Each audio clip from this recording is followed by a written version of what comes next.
Hello, everybody, and welcome back to another episode. We have a special guest with us today. Kate and I are excited to welcome Brian Asman to Dark Side of the Word. Hi, Brian. Thank you for joining us. Hey, CJ. Hey, Kate. I'm very Hi. excited to be here this morning. Oh, man, you've just put our own energy to shame. I don't think I can live up to that for the rest of this podcast. I mean, our listeners are used to me being kind of just chill, but I like the energy that you're bringing. This is good. Thank you. I try and always make it worth everyone's while if I'm going on a podcast. I love it. Thank you. So, Brian is the author of many horror books, including Good Dogs, Our Black Hearts Beat as One, I'm Not Even Supposed to Be Here Today, and a title that has greatly intrigued me, Return of the Living Elves. He is the author of numerous short stories and comics. He is the co-writer and producer of the horror film A Haunting in Ravenwood, and his film Real Trouble won Best Short Film at Gen Con 2022 and Best Horror Short at the Indie Gathering.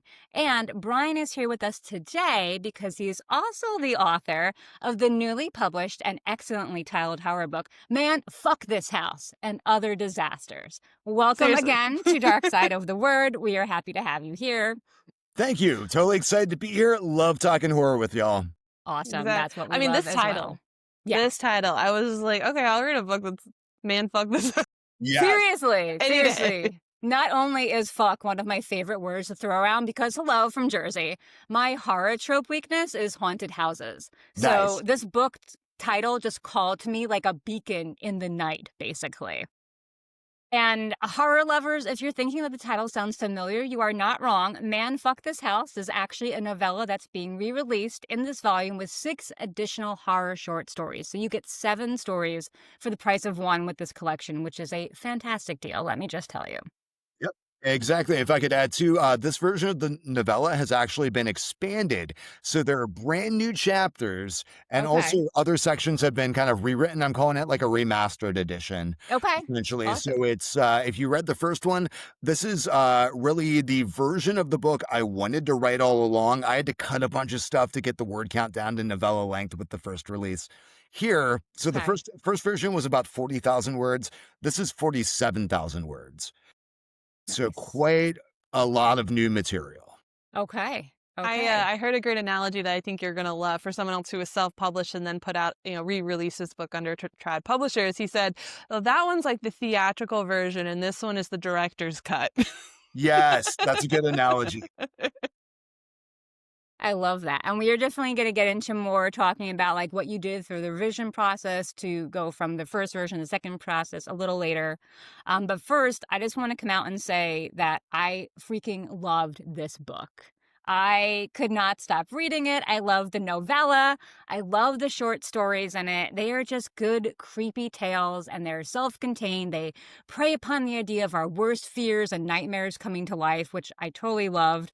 And weirdly, it evoked a kind of nostalgia for me. I grew up reading and rereading Scary Stories to Tell in the Dark by Alvin Schwartz. And a lot of these reminded me of that vein of storytelling. Did you read those books when you were younger too? Yeah, that was a major formative influence on me for sure. Yes, I knew it. As I was reading this, I'm like, he had to have read these because there's just so many similarities in the way the story goes, how they're all just, beginning, middle, end, and the creepiness that comes alive and just scares the bejesus out of you. I loved it. It was so I'm just good. gonna exit stage left here. I've never read that. She is a bit of a younger crowd. I'm the So baby. she didn't really grow up with those, but those were formative reading for me. They really worried my parents that I was reading those so often. Yeah. Yeah, I remember just being so terrified. There was one, but the one that scared me the most probably was about like a subway in New York, and there was like a dead body next to someone, and they didn't realize the other rider was dead. That's one I still think about today. But yeah, Scary Stories and Goosebumps and all the yearly Halloween specials. I always Mhm. think that my biggest influence as an artist is actually Garfield's Halloween Adventure. Yes. I'm not I have jo- not I'm seen not that. joking. I'm not joking. That thing scared the hell out of me when I was a kid. I watched it so many times. The Ghost Pirates just freaked me out so much. And it's actually kind of a good like primer on different kinds of horror and different kinds of Really? scares, honestly. I have to watch this. I have never heard of it nor seen it. Kate, do you know of this at all? Yes. Oh my gosh, I'm It's out of on the Hey, I know YouTube. okay. something. You It's can on YouTube? you All can right. watch the whole thing on YouTube for free now. Okay. My Yeah. husband and I are always looking for Halloween things to watch, and I'm much more of a person who loves horror than he is, but this sounds like it could work for both of us. So I think it's family safe viewing.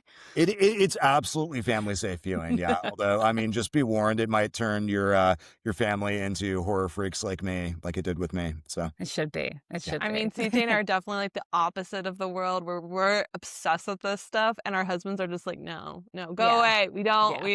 Yeah. Yeah, We won't we are watch the that with darker you. ones in the relationship, definitely. And I wouldn't have it any other way. Same. So, we normally don't give away spoilers during our author interview episodes, but there are some things, Brian, that I want to talk with you about. So, Okay. listeners, this is your warning. This episode will have spoilers. If you have not read Man, Fuck This House and Other Disasters, I just love saying that, hit pause, go out, read the book, then come back here and listen to us talk about it because we're about to get into it. Drinking Okay. game. How many times is CJ gonna say, man, fuck this house? Oh my God. I'm just As living many out. times as we can, right? I went to Catholic school, so like you can tell that like I'm just repressed in my swearing. So Yes. I'm just letting this all out and it's gonna air publicly. It's a dream come true for me, honestly. So let's start talking about the novella itself, man. Fuck this house. I loved it. I thought it was darkly funny. It was wildly creative. It was really creepy in so many ways. And I love that you made this house like a living entity. We always hear that houses have souls, they have their own unique energy and spirit. And you just played on this idea and you gave the house thoughts and feelings and actions. I mean, it gets up and it moves around. As someone who loves her house and regularly talks to it and sometimes even hugs it, I found this entire concept terrifying because it takes the idea of your house loving you back just going way too far. So, what was your inspiration for this monster house? And man, fuck this house. That's interesting. So, really, my inspirations for the book were more on the side of the characters. Okay. So, and then everything with the house just kind of arose organically as I was writing the situations and kind of like, I was trying to subvert various haunted house tropes that are familiar. Hmm. And, one of those is obviously, what if the haunting was weird, impossible things happen, but they weren't sinister per se? Mm, Right? What if they were, weirdly trying to help you and yeah. like, they would still be disconcerting, right? And especially as things kind of progress. And I think I just like the idea of the house being like weirdly helpful and that being actually Yeah. strangely off-putting. Like sometimes like someone who's a little too overly familiar, you know? Yeah. Where Yeah. you're like, you can't quite put your finger on like what's wrong with the situation, except Hmm. the fact that they're like being a little too buddy buddy with you and you don't know them. And it's kind of like, what's your deal, man? Yeah, yeah, absolutely. You mentioned characters. Let's talk about Damien for a second. Damien, who I actually love. He's got a bit of a screw loose, but he's hilarious. And for a while, like you said, like what the house is doing is pretty benign. It's strange, but it's ultimately helpful to Damien's mom, Sabrina.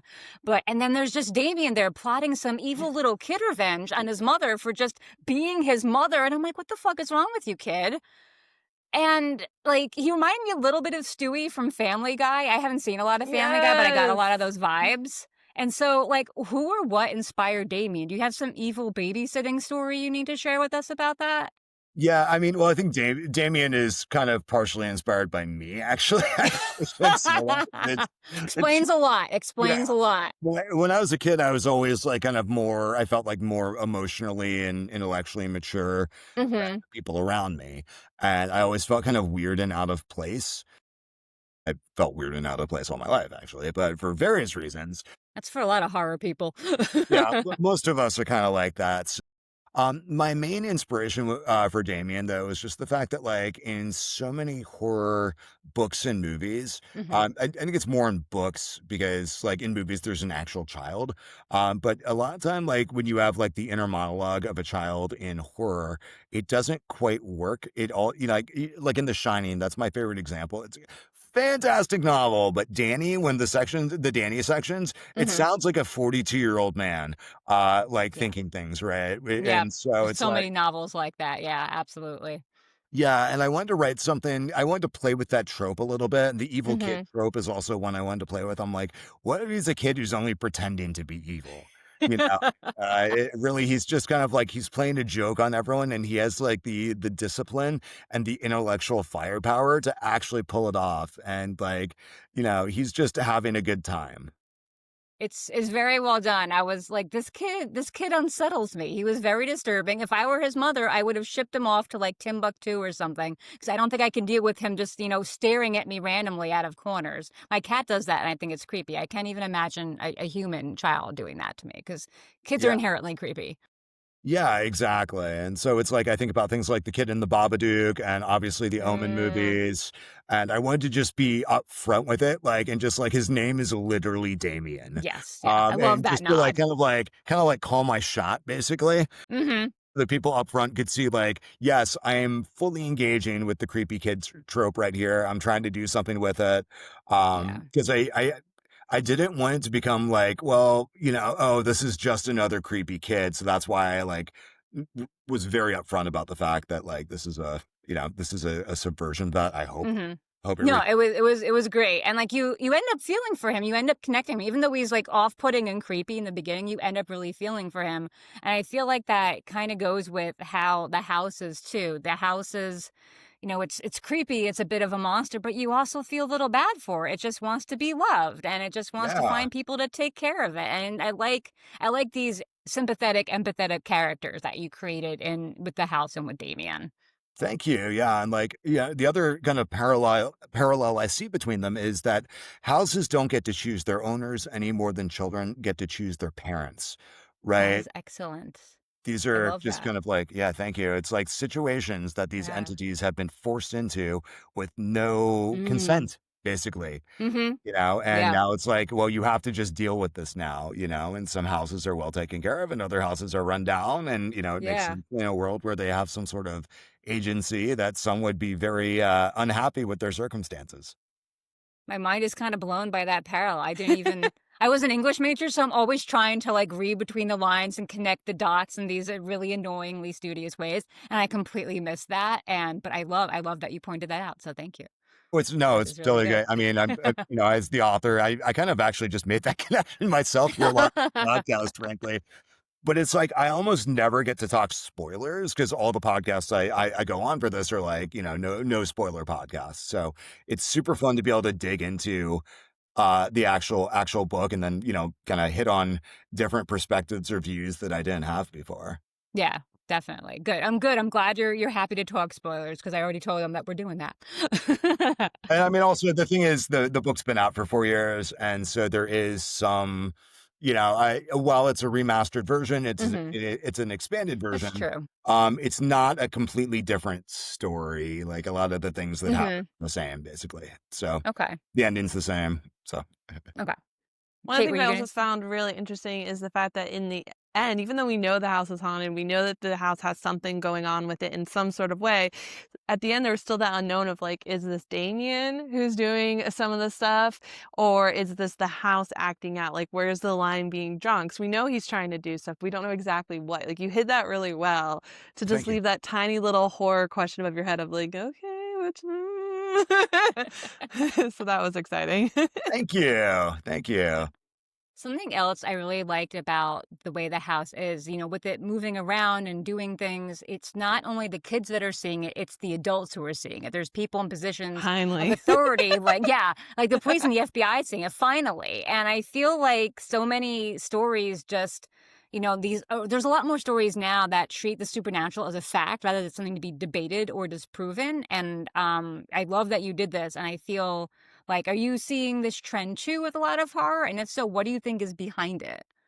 Yeah, I think so. I mean, well, I think right now we live in a world where everything is documented constantly, and we have the opportunity to Mm, document all of our experiences, right? So, yeah. it used to be before if someone would say that they saw this or they saw that, and it was, something that no one could prove. Whereas now, because we can record anything, I think it makes sense that in a lot of horror situations, that there would be evidence, some sort of evidence Mhm. of that. Like you see this with like a lot of really interesting found footage movies, like Hell House LLC, for example, is my one of Mm. my favorite found footage movies because they have this whole faux documentary thing, and it's like you see all the amateur sleuths in the world in the movie are going over what footage exists from the night and trying to Mhm. piece things together, you know. Okay. So I have Love to watch found that one. footage. It's probably one of my favorite like story to I ways as well as movie ways. I just love it. yeah. Yeah. Oh, totally. It's Okay, can we get fun. into a real spoiler? Because CJ and I had a debate and a Yeah. conversation about this, and I need you to see who's right. Okay. Okay? At the end, the kids, are they fake or real? The kids that are fake are real. Oh, Yeah, like that's when an they meet their dad in the hospital. Because I think that they're fake and the house made them because it said, oh, they're not broken. Oh, they were found in the car, not, and the house clearly said they were smushed under his foot. Like, are they fake or real? so no one has ever asked me that before. So first of all, that is a brilliant question. That is a completely brilliant question. Um, I feel like I can't. That's one I can't answer right now. Uh, No! Oh, um, we're gonna live. Okay. Why? right now there's no plans to do a sequel to this, but if there were, that would certainly be one area to explore. Okay. But awesome question, my God. Okay. I was All just like, right. CG, no, they're fake. They're fake. I And I'm like, promise no, you. This line and they're this real line. kids. They're the real. We were fighting. We were fighting. So You know what? You're both right. It's like we're both Schrodinger's right. children, right? We both get awards like the We're both right millennials till we we cut them are. open. Yeah, you're both right. Yeah, Well, that actually brings me wonderfully into my next question or my next topic, which is doppelgangers. yes. I love doppelgangers. I listen to this one podcast called Scared to Death, and they're always talking about doppelganger stories and how creepy they are, and they've gotten me a lot more into that lore, I guess. What made you go into doppelganger territory in Man Fuck This House? Because it's not that common a theme in horror stories. Well, that's a good question. I think it just felt right when I was thinking about when I was thinking about different scares to incorporate into the book, and then I started thinking about like the old owner of the house, for example. I always Hmm. knew that the old owner was going to be have some sort of presence in the book, right? And I like the idea of like evidence. There's them seeing that person, and then through like fingerprints, having like evidence that person was there, but having it be completely impossible. So originally it was like, oh, they'll be dead. That was like, no, it's more interesting. Actually, it's freakier if they're still alive. And the question becomes, Mm, how could this alive person's fingerprints get into the house when they're literally in prison? Right. So I yeah. think it just opened up kind of like the doppelganger thing. Like when I hit on it, just kind of opened up a different dimension and like different kinds of scares the whole thing I was trying to do with everything with this book was just how can I do something different? How can I subvert the existing tropes? And so that's Hmm. essentially where that came from is like, well, what if it's this? What if it's that? Okay. That makes sense. For being such a Um, short story, this is just jam-packed with all yeah. sorts of horror, fun things. Like, I Yeah. definitely have to say, I did not feel overwhelmed because so many times in novellas, I'm like, you're either trying to put way too much information in and completely ruining the whole story for me, or you don't put enough because you're just like, I'm going to Hmm. focus on the snapshot and I'm not going to include enough to give you any idea of a full flesh out story. And I felt like with this one, we knew who the Yeah. characters were right away. We had the setting, we had the Yeah. backstory. You completely explain how, the house became in a way what it was, the doppelganger, like how even the guy was forced into jail. The only thing we don't know is why the neighbor was fake, but let you have that one. Yeah, the neighbor thing. So that was kind of that whole ending with the neighbor. So a lot of horror movies have like have a stinger at the end. That's very common in horror, and like I think I just rewatched John Carpenter's The Fog, where there's that stinger at the end where the ghost pirate guy just appears again, and it was one of those things where I'm like, this doesn't quite make sense, and it was almost like an homage to Carpenter, in a way where it's like, yeah, I'm throwing in the stinger, and it's not really intended to make sense per se, but the my real explanation of how to get around that is essentially that this is there's like an entire backstory I created for that moment that's not in the book because there's no way to get it in there. But the idea was that that doppelganger was created by the neighbor's house. And that we live in a world where all the houses are, have some sort of intellect, some sort of ability to do things. Okay. And the backstory is there that the neighbor was a more or less an old shut-in hippie who died Mm. of natural causes, and the house was sad and replaced her with a doppelganger. Oh. I'll read that book too, though I think it might make me cry a little bit, but that sounds like you could have, like, a whole haunted subdivision type of thing going on. Yeah, that was I that love was kind that. of my idea there, was just a little glimpse of the idea that there's a wider world here beyond this one Mhm. house, that this is how things, function in this entire world. I love that. I love that. Thank One you. thing I'm really noticing from all your explanations and your references and all this stuff too, is I can definitely tell you're a screenwriter because you come from like the movie aspect of your influence and the things that are coming to you, which I think is rare in the book world. I get very influenced because I also screenwrite and was making a movie till COVID shut me down. But I was, I have so many references from movies, and I feel like people are like, no, it's not a book reference. So it's like you're less than in creating your story. And it's like, well, no, so I love that, like, I have you as well now that is really drawing from the media aspect and the visual aspect of the movies and then turning them into books. Yeah, thank you. I mean, I think for one, it's like a lot of us have seen a lot of the same movies, but Mm. whether we've read the same books, it's kind of more up in the air. Hmm. So like having those cultural touchstones is important, and there are some horror book references in at this house too, for the eagle-eyed viewers, especially in the Halloween store.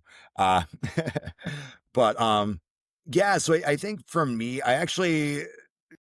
so why I incorporate kind of like more of a screenwriter view into my writing is actually kind of a very interesting story. In 2018, I went back to school and got my master's in fine arts and creative writing, which was super awesome. UCR Palm Desert is an amazing school, but there I only ever intended to write fiction. And there you have to choose what's they call it a cross, but it's essentially kind of a minor. And I was taking screenwriting classes for the first time. And up until then, I had never thought I'd be a screenwriter because it seemed very complicated and like, oh man. And I started doing it, I was like, man, I really like this. I find when I bounce between screenwriting and fiction writing, the screenwriting stuff really helps me make my fiction more visual. Hmm. And it just helps me approach things from a different angle. Right. And so I've been really fortunate to be able to incorporate that, and then getting to do some screenwriting and getting a couple things made, was also pretty cool.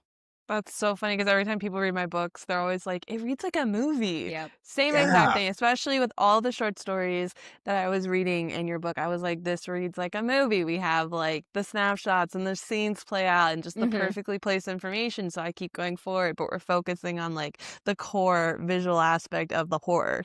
Thank you, thank you. I that's a high compliment to me, I think. Because it just means like, yes, your reader can visualize what's happening in a way that they don't with other books, right? And so I think that's really awesome, really a great way to engage readers and just make them like, ultimately it's all about, is the reader having a good time? Definitely having a Yes. good time with all of these stories. Yeah, I can Yeah. add into, I'm very lucky that the a couple of the stories in the book have been optioned and are, Really? yep, I'm not surprised. Awesome. There is Awesome. one, I doubt you can even tell us, but I feel like there is one that I'm like, "This is a movie. This is already a movie." Like, yeah. this I see it already. I see this scene. Yeah, hopefully, I mean, hopefully we'll sell the rights to all of them eventually, but yeah, and then the main story, Man, Fuck This House, we've actually sold the rights to it twice now. So Okay. yeah, and there's actually a very important meeting coming up on Wednesday for it that will decide whether the project moves forward, or if potentially we have to, do something different. So that's pretty exciting. How Very Hollywood That's accessible. awesome. works, everything takes forever, and there's a lot of waiting, so I try not to worry about it too much, but I am obviously really excited that, there are a couple irons in the fire movie-wise. Well, That's it's a very awesome. accessible story because, you don't have very many locations to shoot. It's a small cast. You Mhm. just need like a house and a little neighborhood, and I can definitely see it Yeah. being pretty Thank Yeah. not you. too much Absolutely. CGI. Like, I feel like it actually would be a very easy gateway. Oh, thank you. Yeah, I mean, that's like a lot of what I do when I'm approaching, like, short stories and stuff is I do think about, like, how could this be a movie? Mm. And so, like, as far as, like, limited locations and things like that, I try and kind of weave that in as well. And then obviously sometimes it's like the great thing about fiction is you don't have a budget, so you can do really ridiculous things like in the main story. sometimes. But other times I think about, for me, often things are scarier when they're simpler.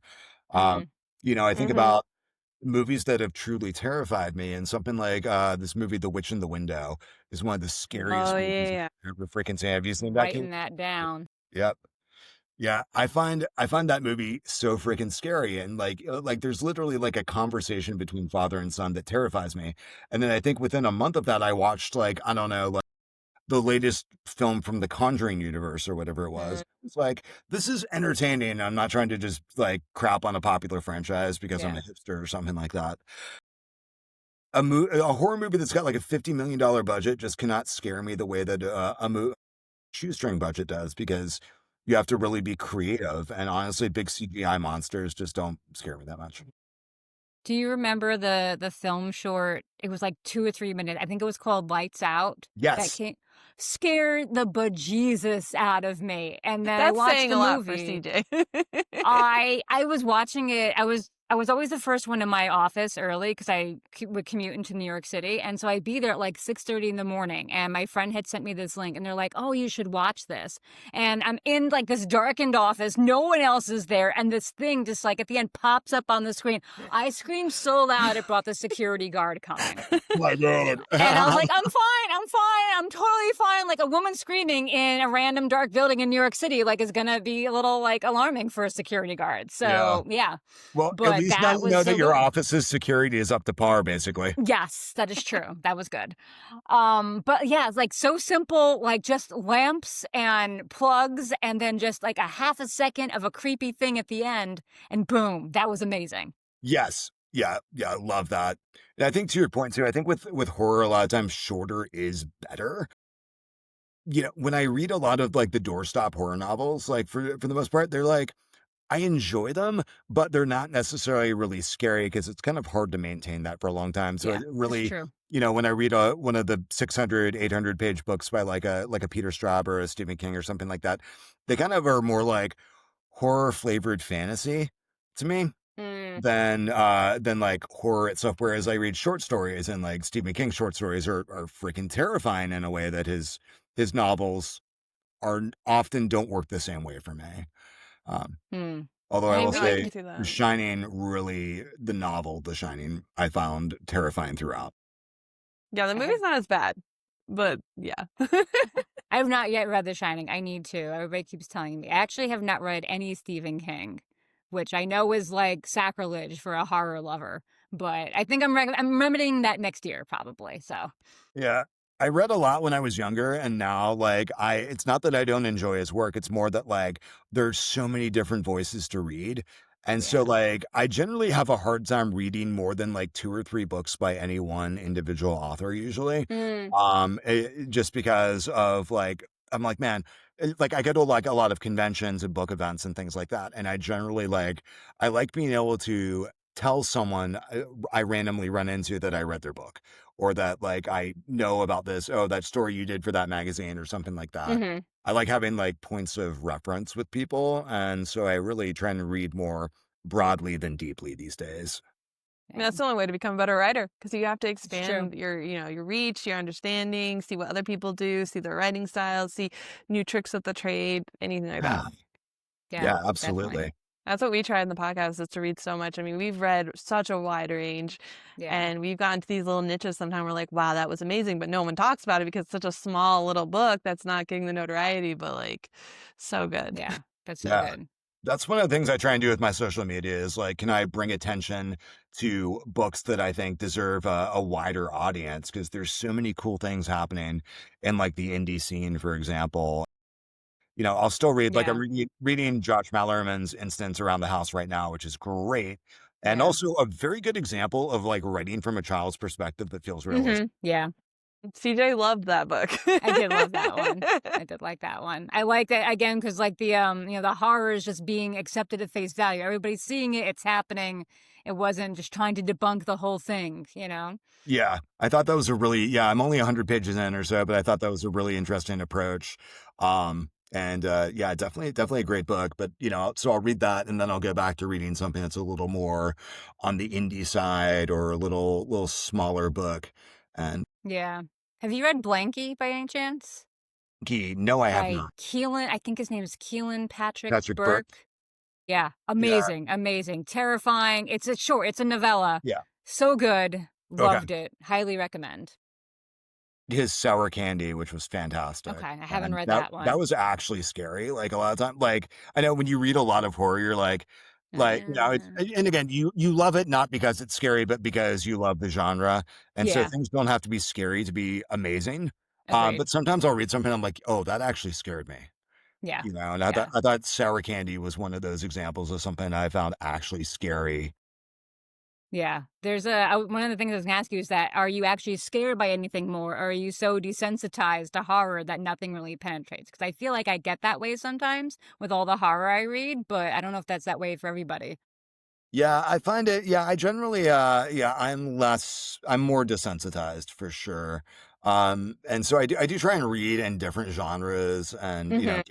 just read different things and, I don't also the problem is because I'm a writer, I'm so familiar with story structure that I almost always know what's gonna Yep. happen. Yeah. And so Yep. or even like when I'm watching a movie, I know when the jump scares are coming, I know when this is Yeah. happening, right?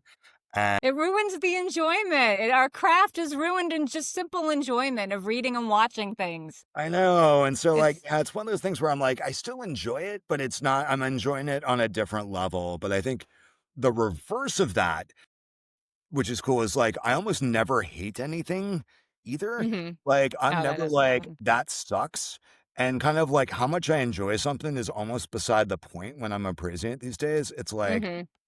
how well did this thing execute the thing that it Yeah. was trying to do, regardless of whether that's particularly for me or not for me.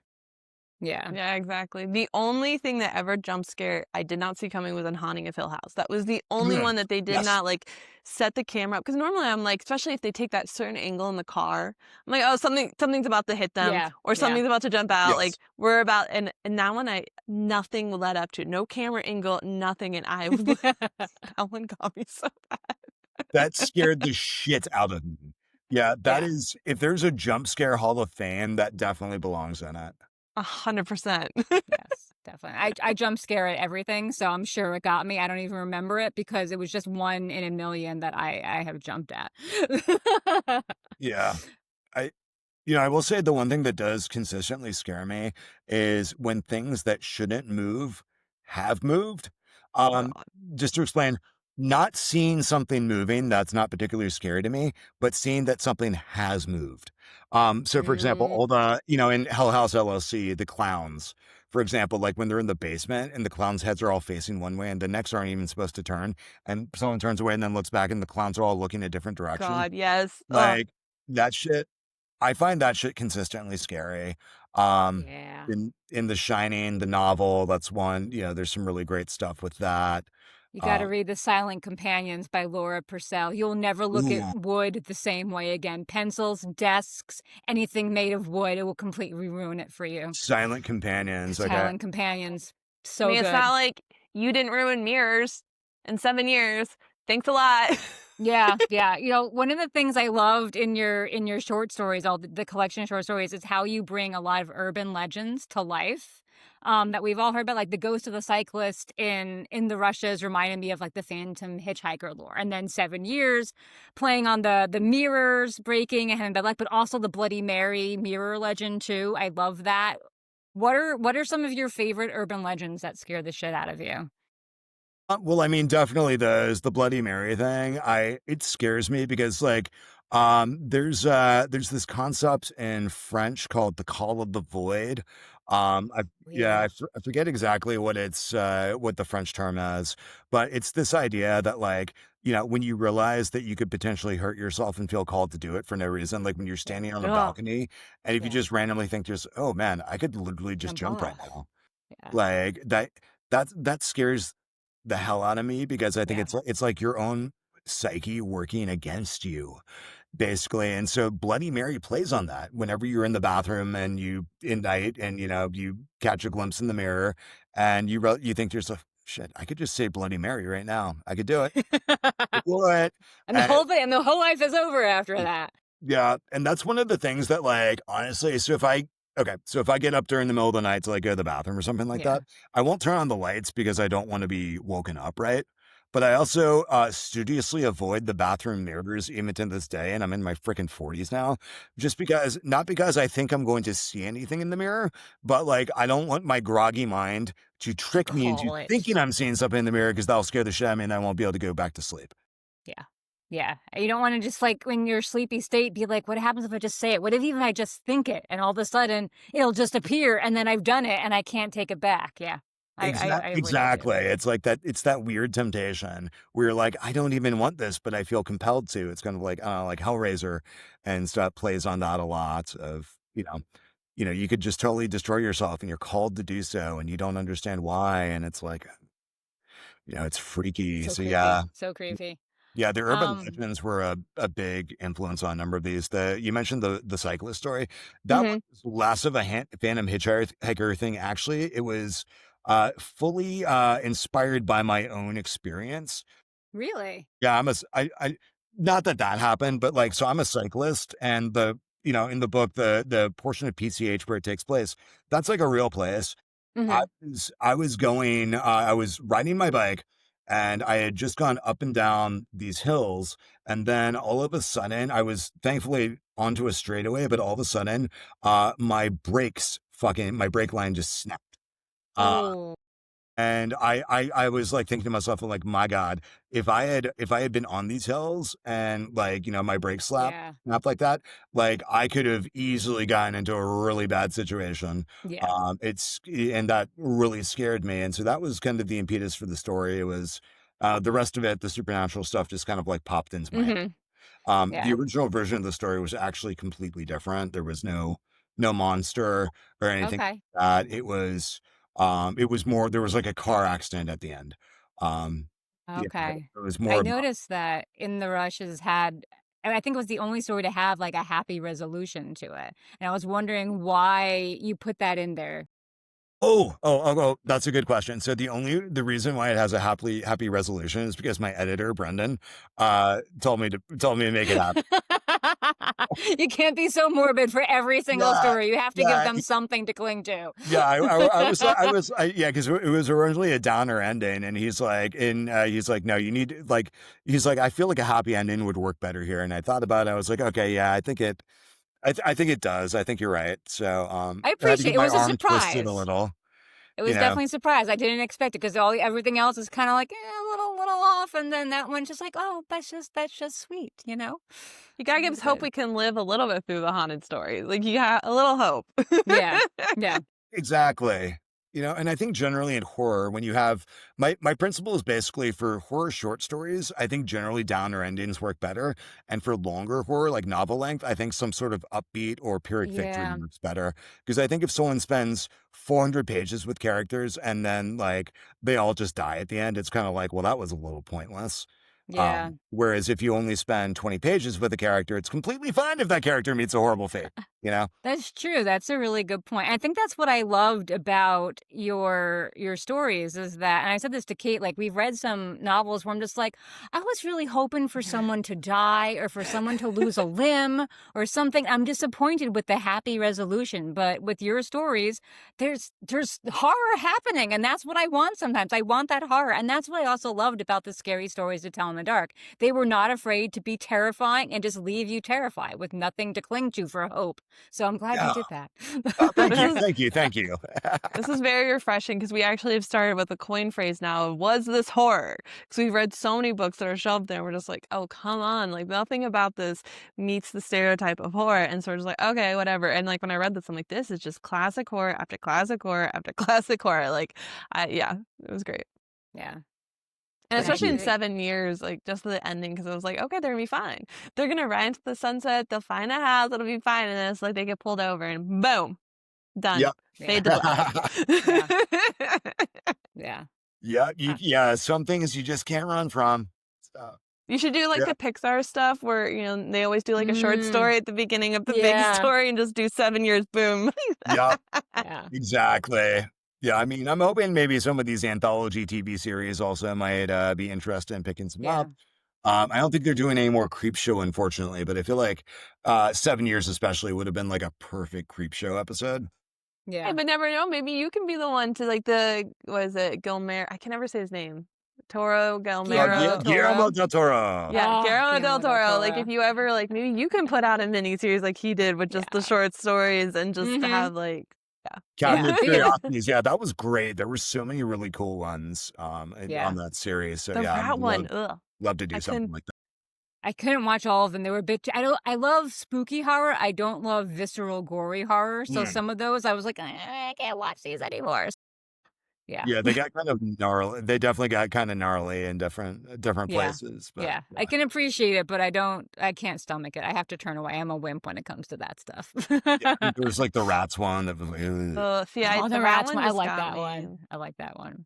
Yeah. My favorite short story of yours in the collection was The Tire Swing. I love The Tire Swing. I feel like as a kid, there's nothing creepier than your parents being turned into something that looks like them, but it isn't them. And so what you trust is not what you're supposed to trust anymore. I used to worry about that happening when I Yeah, was a kid. Like I'd walk out of my bedroom and find my parents in my dream. It was always they were skeletons. They were them, but they were skeletons. And just having that weird subversion haunted me. And to see this kind of brought to life in The Tire Swing greatly unsettled me. So thank you for adding new depth to that fear.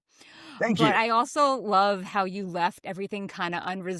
Like, what were those things? Where did they come from? What was the tire swing a portal to? And I love and hate that there's not much resolution or explanation to it because it just makes it scarier if we don't know what it is. So bravo on that. Tell us more Thank about you. behind the tire swing. Sure, absolutely. So this was kind of interesting because I wrote this story back in like 2017 when I was doing the Story a Week challenge that This Is Horror had.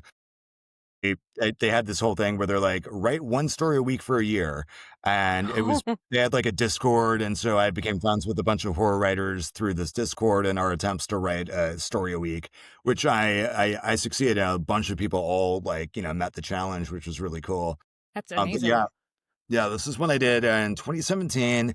And then as we were figuring out what stories to put in the collection, so my editor, Brendan, was like, just send me a list of every short story you've ever written and a log line, and we'll figure out like, which ones go in it. So this is one of the ones he was like, I think this has potential. So I pulled out the old copy and was like, there's some interesting stuff here, but I just rewrote it from the ground up, basically. Okay. Just a complete rewrite. But I think for me, I love Thomas Ligotti. He's one of my favorite horror writers, and one of Hmm. the things that he does really well is just take these kind of like mundane situations and find terrifying things about. Mm. Yeah. And Yeah. so, for me, I think just the visual of the tire swing, just hanging there, kind of like an Yeah. eye, staring back into you, came to Totally. me, and I just like the idea of like this, this house where there's this weird thing in the back, and there's something about that just feels wrong, to the kid, and he can't really convey to everyone what that is, and so it's like the family not really listening, and I do like the idea of things that are, you don't really realize that this ordinary mundane thing could potentially hurt you. Yeah. But, I think when we think about like what actually hurts us in life, it's often things that are kind of mundane. Like how many people die because they fall in the shower or something like that. Yeah. Most accidents happen at home, I think is the cliche, but I think it's like true. True. Yeah. It's when Well, you're where least I expecting it. live, tire swings can kill you because you never know what's in the well of the Oh, yeah. tire.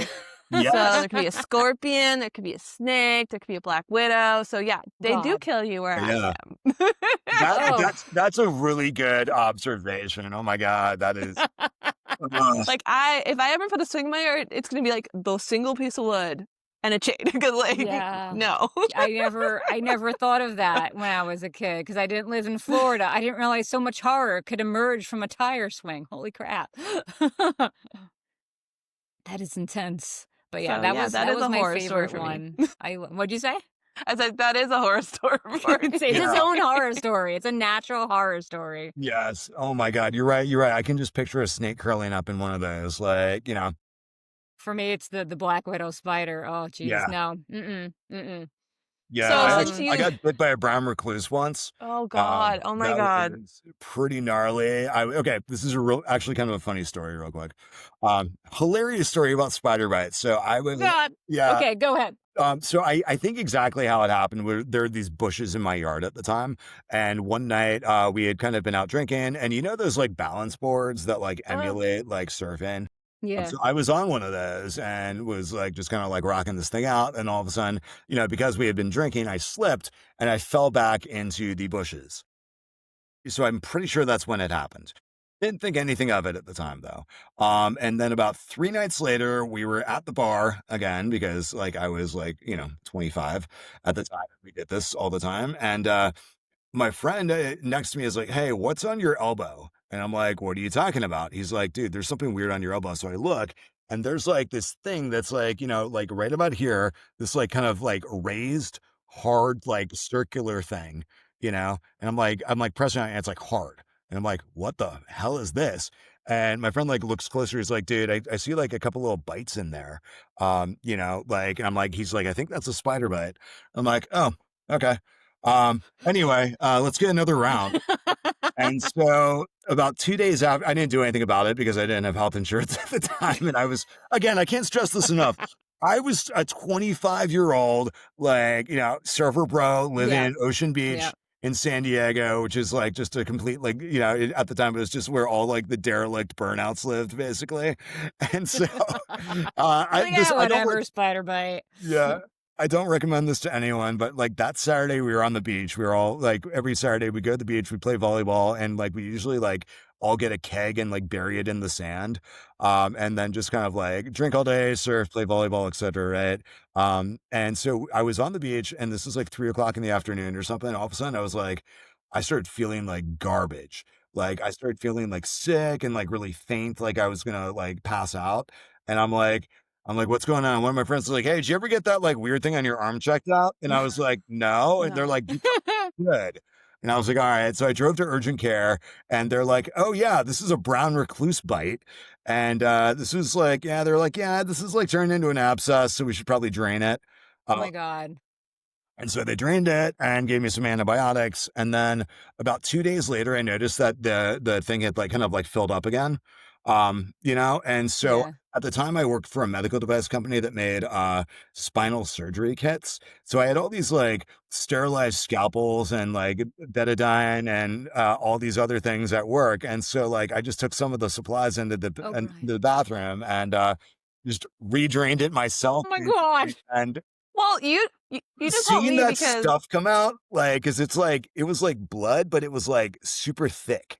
It was like super thick and like, I don't know, like a molasses consistency. It was freaky as hell. Oh.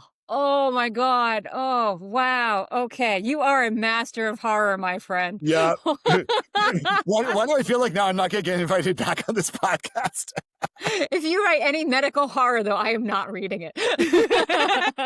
Well, that grosses me out too, But Oh my anyways, God. that's the time I got bit by a spider, so Did that it helped stay me. drained, though, after the yeah. self-mutilation? Yes, after the self-mutilation, it was completely fine. Okay. Well, But That helps me that's because I'm good always to know. afraid, like, what's the turnaround time of a brown recluse bite? And now I know you got a couple of days. yeah, I got a couple days. And Days. it's funny when I was like doing this whole thing, I was like pretending like I was like a Rambo or someone, like trying to get like a bullet out. Like, it's like, yeah, like this is, and then like the next weekend, I just kind of like had a lot of fun with that story, obviously, when we were out hanging out again. But yeah, it was definitely a close call on that one. Yeah. Shouldn't have let go like that. But when you're young and stupid, you do things. We all do That's young and like stupid things. I lived in Seattle for 7 years, and that was the one poisonous thing still up there. Because there's nothing that can really kill you in Seattle in that sense. Yeah. No poisonous snakes, no poisonous, like, well, murder hornets now. But it was the brown recluses. They get so big up there, and they're just, yeah.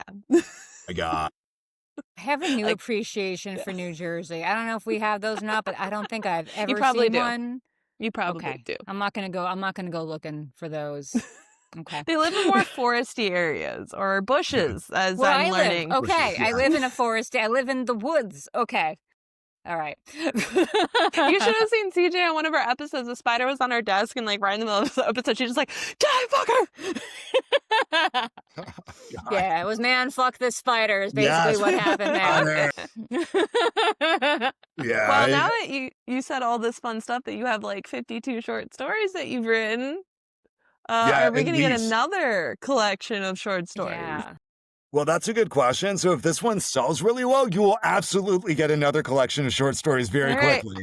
time to go So peddle this on the We are doing our streets. yeah, part. We're yeah, doing Like, our let's part. go. Yeah, yes. buy it. You will not regret it. It is so good. It is so good. Yep, exactly. And I'm hopefully I've got two projects in the works as well that I can't quite talk about yet, but there will be announcements on those pretty soon. But again, like if everyone wants to see more from me, then hurry up and go out and pre-order Man Fuck This House, and then that will really help grease the wheels for my next couple things coming.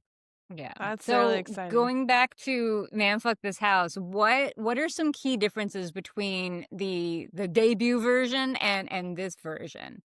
Yeah, so I'm glad that you asked. So this is something that I really want to make sure people understand that Okay. I'm not just cashing in on something I've already done, It's like, when some band puts out the same album over and over again.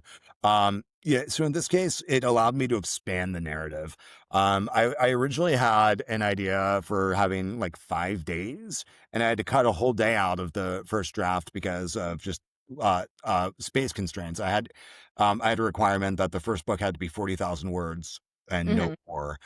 This one's 47,000 words, so I was able to put in additional chapters. Now the first book went Monday through Thursday. Now it goes Hmm. Monday through Friday, Okay. and there's some new. You get to meet a character that you didn't get to meet before.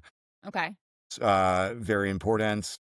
There's a lot of cool stuff with Damien happening that wasn't happening before. The Damien stuff. Yeah, and so then I also rewrote a bunch of other sections as well, just more for like kind of flow and various things. There's some events in the book that were kind of moved around a little bit. Uh, Hmm. various things happening, some different references I put in, some different Easter eggs I was able to put in. So, like for example, in the Halloween store, on the original version, there was a certain reference, and that reference has been updated to be a little more contemporary. So Okay. readers will hopefully get that. So yeah, there's just like a lot of like little stuff like that, kind of like rewritten sections, kind of some dialogue change, things like that as well. When did the first version debut? October 2021, so about 4 years ago. Okay. Okay. And was it self-published? Was it with an indie publisher? Yeah, it was self-published. Okay. So I've done small press stuff before. Mhm. Then in 2020, I was talking to my agent. She was like, instead of doing small press stuff, why don't you just put out some stuff yourself? And I was like, yeah, because I was like, I feel like I can put together a good product myself. Yeah. And I find like small presses are great, but Yeah. it's kind of like how much they can actually bring to the table is widely variable. There's some Mhm. small presses that are really, really fantastic and a lot that can put out a good product.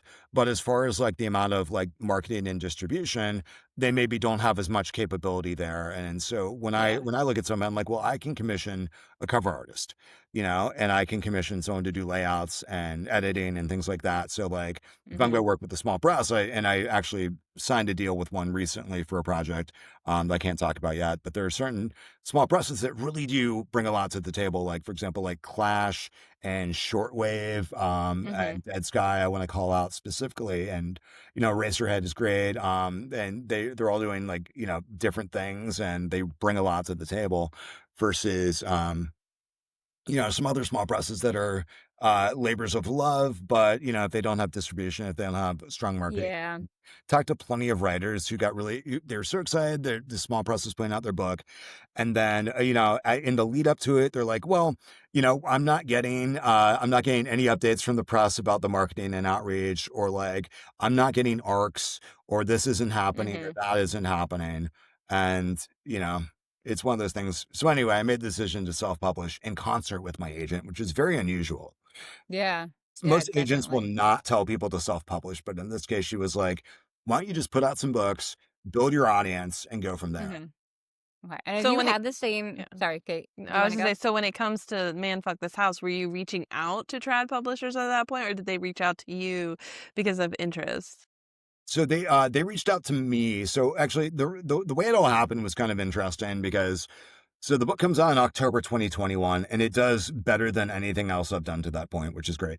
Um, but it's still a self-published novella. In March, late March of 2022, March, April timeframe, there's this writer, screenwriter, Molly Hodgson, who is best known for Jurassic World and Rogue One.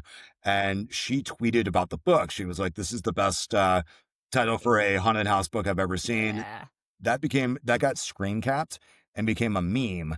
And that meme got shared all over the internet. Like I kept getting that's tagged in stuff that was amazing. like, oh, this group of 1 million people on Facebook, like, and so all of a sudden all these sales started rolling in. The book got up to number 98 in the entire Amazon store worldwide at one point. Whoa. Wow, that's amazing. Was super cool. So there was all this buzz, and at the time, Eric LaRocca's book, Things Have Gotten Worse Since Last We Spoke, had just been picked up by Titan, who planned to republish it with additional, like 2 additional novellas. And so there was some precedent there, thanks to Eric's deal, and Mhm. I started getting a lot of film interest. And I talked to my agent about it. I'm like, I don't know what to do with these people who are like producers. She's like, let's see if we can get like someone to help run interference. And she's like, I have this friend who's made a career out of representing books to film.